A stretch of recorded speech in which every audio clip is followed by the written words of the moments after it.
Imagine having a 3-day weekend every single week. No, not just on holiday weekends, but as your new normal. An extra day to sleep in, to start that side hustle, to actually see your friends, or just to catch up on life without that frantic Sunday evening dread. It sounds like a fantasy, right? The kind of daydream you have during a pointless meeting that could have been an email. The kind of idea that, if you said it out loud, might get you laughed out of a performance review. Work 20% less for the same pay and somehow be more productive? It feels like a trick. A promise that's just too good to be true, designed to go viral on TikTok, but impossible in the real world. But what if it's not a trick? What if this isn't just a trendy employee perk, but a powerful business strategy backed by overwhelming evidence? What if the biggest experiment in the history of work has already been run, with thousands of employees across the globe, analyzed by top researchers from institutions like the University of Cambridge and Boston College? Today on GENSHIFT, we're cutting through the hype and the skepticism to answer one massive question. Is the 4-day work week a fleeting fad or the legitimate future of work? The data is in, and the results are nothing short of game-changing. If you're ready for the strategic intelligence you need to navigate your career, make sure you're subscribed to GENSHIFT, and let's get into it.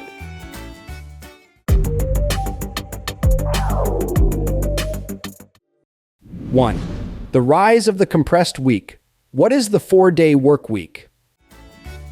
First, let's be clear about what we're actually talking about. The 4-day work week that's causing all this buzz isn't about cramming 40 hours of stress into 4 grueling 10-hour days. That's just redistributing the pain.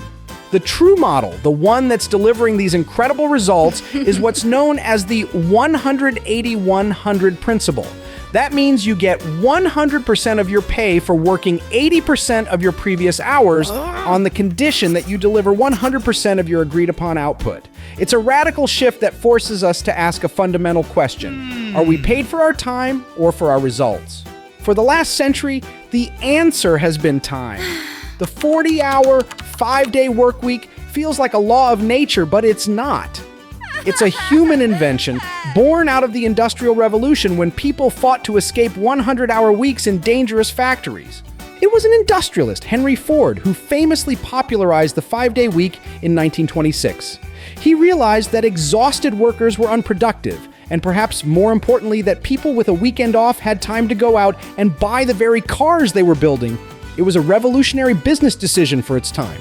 But that was almost 100 years ago. Our work has changed. Our technology has changed. So why hasn't the structure of our week? The answer is, it's starting to. This conversation is exploding now for a few critical reasons. The first is the burnout epidemic. Chronic workplace stress is so rampant that the World Health Organization now officially recognizes it as an occupational phenomenon. The old model is literally making us sick, and companies are starting to realize that exhausted employees are not productive employees. The second and most powerful driver is you. Gen Z is entering the workforce with a fundamentally different set of values. A staggering 93% of Gen Z workers say a 4-day week would make a job more appealing. This isn't about being lazy, it's about redefining ambition. It's a rejection of the old hustle culture that wore burnout as a badge of honor in favor of a new ambition focused on sustainability, mental health, and having a life outside of a job title. Then came the great global catalyst, the pandemic. It forced a worldwide experiment in remote work that shattered the decades-old myth that productivity requires constant supervision in a cubicle. Companies were forced to trust their people, and for the most part, it worked. This opened the door to even more radical ideas about how, where, and when we work. And finally, there's the rise of technology. With AI and automation promising to make us more efficient than ever, a crucial question arises. Who gets to benefit from those productivity gains? Should they only fatten the company's bottom line, or should they be shared with employees in the form of reclaimed time? This confluence of burnout, new values, and new technology has created the perfect storm, but it also reveals a deeper truth. The 4-day week isn't just a wellness perk, it's a Trojan horse for radical efficiency. The companies that succeed don't just cut a day, they are forced to hunt down and eliminate waste, pointless meetings, clunky software, redundant processes to make the new model possible. It's a system upgrade disguised as a day off. 2. The global experiment, data, debates, and disclosures. The theory sounds great, but does it actually work in the messy reality of the real world? To find out, researchers at institutions like Cambridge, Oxford, and Boston College have conducted the largest and most comprehensive trials on working time in history. They didn't just survey people. They tracked revenue, sick days, and employee turnover. The results are not just positive, they are overwhelmingly conclusive. Let's start with the big one. The 2022 UK trial, the largest of its kind in the world. It involves 61 companies and nearly 3,000 employees, spanning every sector you can imagine, from high-end finance and marketing firms to a local fish and chip shop. After 6 months, the results were so profound that 92% of the companies decided to continue with the 4-day week, with many making the change permanent. Now, get ready for the data. During the trial, company revenue didn't just hold steady. On average, it actually increased by 1.4%. At the same time, employee burnout plummeted by an incredible 71%. The number of sick days taken dropped by 65%. And maybe most importantly for any business leader watching, the number of staff who quit fell by 57%. This wasn't just a win for well-being. It was a massive win for the bottom line. But maybe that was a fluke. Let's look at Iceland. Between 2015 and 2019, they ran a series of trials involving over 2,500 people, more than 1% of the country's entire working population. The results were, again, an overwhelming success. So much so that it triggered a nationwide societal shift. Today, nearly 90% of Iceland's workforce either has a shorter work week or has the legal right to negotiate for one. Productivity was maintained or improved, and researchers noted a fascinating social benefit. With more time at home, men reported taking on a greater share of household chores and childcare, creating a positive impact on gender equality.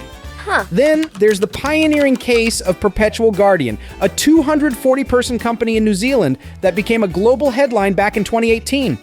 After their trial, they made the change permanent, citing a 20% lift in productivity, a 27% reduction in employee stress, and a massive 45% increase in reported work-life balance. The founder, Andrew Barnes, summed up the philosophy perfectly when he said, "I don't employ you to get X number of hours. I employ you to deliver me an amount of output. I don't care if you deliver that in 4 days of the week or 5. This gets to the heart of how these results are possible. It's not magic. It's a direct consequence of redesigning work. In these trials, employees and their managers collaboratively cut down on time-wasting activities, shortened meetings, and focused intensely on what actually moved the needle. The staggering 57% drop in staff turnover in the UK trial reveals something profound. In an era defined by the Great Resignation and intense competition for talent, the 4-day week has become a recruitment and retention superweapon. Companies like the e-commerce firm Bolt reported a 200% increase in qualified applicants after announcing their switch to a 4-day model. The cost of constantly hiring and training new people is a massive drain on any company. By dramatically reducing turnover and becoming a magnet for top talent, the 4-day week isn't an expense. It's a strategic investment that can pay for itself many times over. 3. Future forward. Who's it for and what's next? The evidence is clear, but that leads to the next big question. Can this really work for everyone? The path of least resistance is certainly in knowledge-based industries. Tech, marketing, finance, professional services, where a person's output isn't tied to a physical location or a service counter. But what about the sectors that form the backbone of our economy? Manufacturing, retail, and healthcare. This is where the real innovation is needed. Critics often dismiss the 4-day week as a fantasy for laptop workers, but case studies are proving them wrong. It's difficult, but not impossible. In retail, UK companies like Wickies and Sainsbury's are successfully using staggered schedules and flexible hours to maintain 7-day customer coverage while still giving staff more time off. In the incredibly demanding field of healthcare, a hospital in Fürth, Germany, launched a pilot where staff could work slightly longer shifts over 4 days to get a 3-day weekend, all while maintaining standards of patient care. These models require more creativity, but they show it can be done. This reveals the true barrier to widespread adoption. It isn't logistics, it's a deeply ingrained cultural mindset. For a century, we've been conditioned by the industrial era belief that time in the seat equals value and productivity. The biggest hurdle is management fear, a lack of trust, and a resistance to letting go of the old ways of controlling employees. If we can overcome that cultural inertia, the potential societal ripple effects are enormous. With a widespread third weekend day, our cities and communities could transform. Less commuting means less traffic and a significant reduction in carbon emissions. More free time means more local spending. That extra day off could revitalize downtowns, with people spending money at local restaurants, shops, and entertainment venues. And for our generation, perhaps the most exciting implication is the explosion of the creator economy. That extra day becomes an incubation day. It's the day you finally launch your Etsy store, build your Substack newsletter, take on freelance clients, or start that YouTube channel you've been dreaming about. It empowers individuals to build their own brands and income streams, blurring the lines between employee and entrepreneur. However, as this model rolls out, we must confront a potential new social divide. If the 4-day week is adopted easily by office workers but struggles to gain traction in frontline service jobs, we risk creating a 4-day knowledge class and a 5-day service class. This isn't a reason to abandon the idea, but it highlights the central challenge we must solve to ensure this revolution benefits everyone, not just a privileged few. Conclusion. So, after digging through the data from around the globe, what's the verdict? Is the 4-day work week a fad or the future? The evidence is clear and overwhelming. This is not a fad. It is a proven, powerful blueprint for a more productive, healthier, and more sustainable future of work. It succeeds because it's built on a simple yet revolutionary principle, a shift from valuing our time to valuing our output. It's about trusting people to do their best work and then giving them the time to live their best lives. The question is no longer if it works, but how we make it work for everyone. What do you think? Could this model fly in your industry? And what would you do with a guaranteed 3-day weekend? Share your thoughts in your industry in the comments below. Let's build the playbook together. For more strategic insights that put you ahead of the curve, make sure you're subscribed to GENSHIFT. We'll see you next time.